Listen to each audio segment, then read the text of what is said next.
Hello guys, in this video I am going to show you how to enable OpenSea API on the MetaMask application.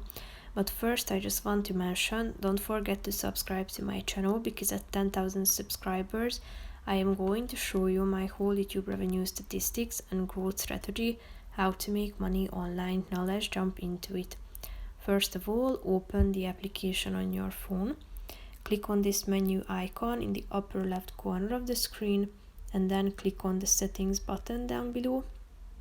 Click on the second option, security and privacy, and after that you should scroll down until you find this enable OpenSea API.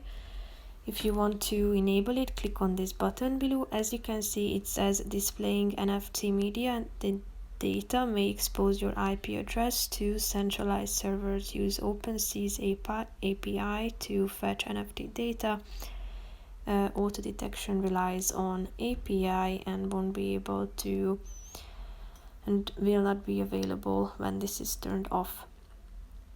So basically that's it for this video, guys. See you in the next one. Bye bye.